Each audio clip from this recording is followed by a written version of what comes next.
Ibintu bitatu bigaragaza ko wasubiye inyuma utakigirana ubusabane n'Imana.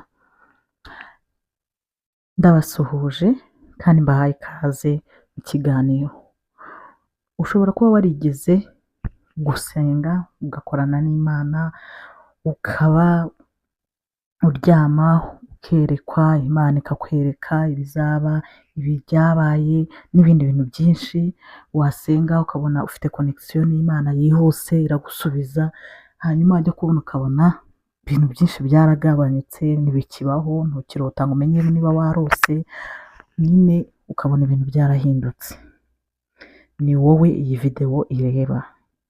Hari ibimenyetso bigaragaza ko ubusabane bwawe n'Imana bwahagaze, utagisenga Imana nk'uko bikwiye.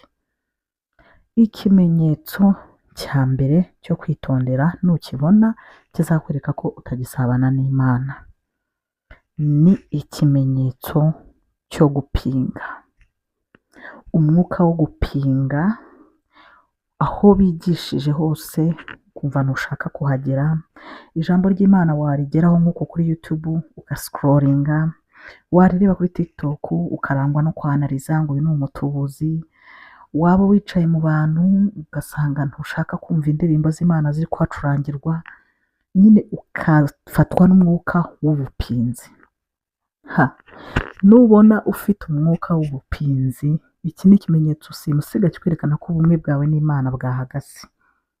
Buba bwahagaze, umwuka wera kugusobanurira, uba wamwirukanye, Imana ntuba ukiyifite mu buzima bwawe.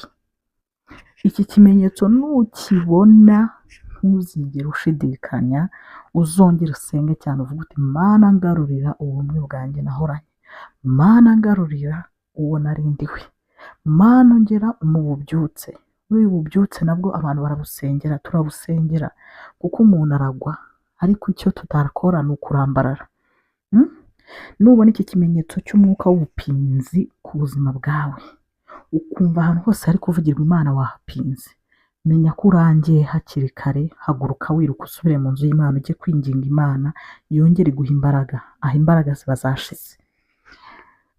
Ikimenyetso cya kabiri kizakwereka ko ubusabane bwawe n'Imana bwarangiye cyangwa se bwashize, ni ukujya gusenga kubera ko hari ibyo uyisaba, kubera ko ugiye kumva ubuhanuzi.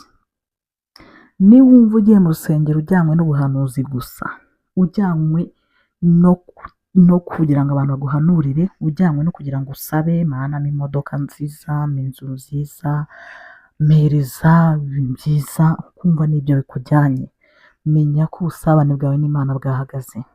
Kuko umuntu uri mu busabane n'Imana ajya mu rusengero agiye kuramya, yumva yacikanywe, ijambo rya mbere yumva arishaka, irya kabiri yumva arishaka, yumva amahoro ye yose ari mu nzu y'Imana, yanahagera akavuga ati ahwi, Mana ndaruhutse kuba ngeze mu nzu yawe.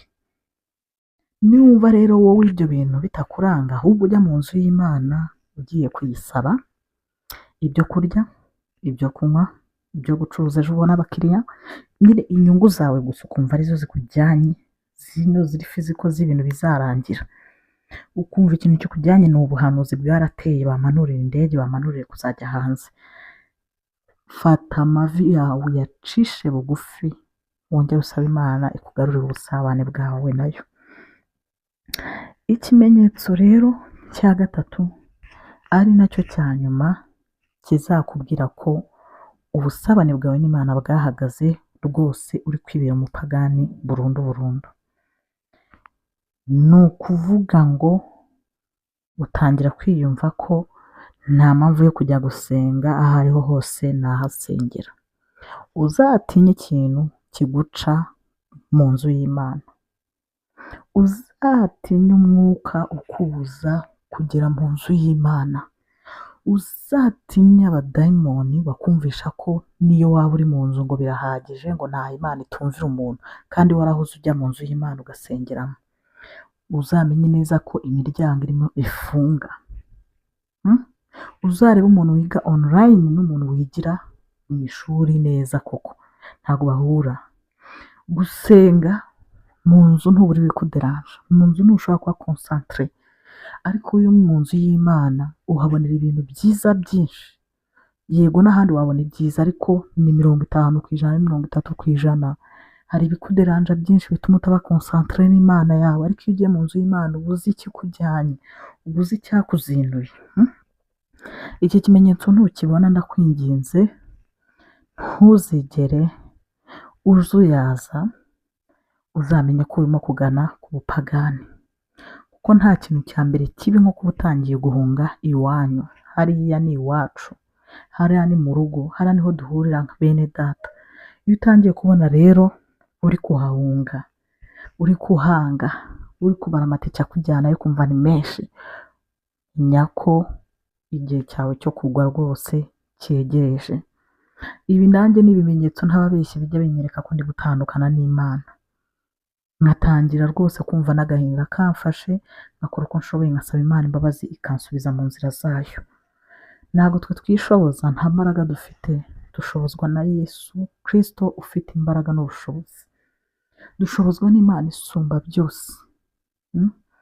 N'uzajya ubona rero ibi bintu bitatu nkubwiye birimo kugusohoreraho, ndakwinginze ntukigire na rimwe ubyemera. Jya uhaguruka usubire mu nzu y'Imana mbere na mbere. 2, usaba Imana imbaraga zo kugukuramo umwuka wo gupinga. 3, utangire kumva ijambo ry'Imana, uyisabe gukunda ijambo ry'Imana, niryo ridukuza, niryo rituma dukunda Imana. Umunsi ku wundi tugakura mu gakiza. Mu gakiza umuntu arakura, umuntu atangira ari umubebe, ukagenda ukura, ukarekeraho gukunda indirimbo, ugakunda ijambo ry'Imana, bikagera byose ukabikunda, ariko ukumva ko icya mbere ari ijambo ry'Imana atari ubuhanuzi, kuko nta Imana itaguhanurira. No mu nzu iwawe yakwiyereka, ariko ijambo ry'Imana ukaryumva ukumva urarikunze ubifitiye amatsiko. Ngira imbabazi nk'ibisanzwe rero, ndabakunda. Hanyuma ibi ngibi twize uyu munsi ubizirikane, ntuzigere wemera ko uva mu nzu y'Imana, ntuzigere wemera kugwa, ntuzigere wemera kuba umupinzi w'Imana cyangwa se umuvugizi w'Imana mu buryo buri negatifu. Navuga ngo amina. Imana ibaho umugisha abumvise iyi video guhera itangiye kugeza isoje. Nawe utaha mu zindi video. Bye bye.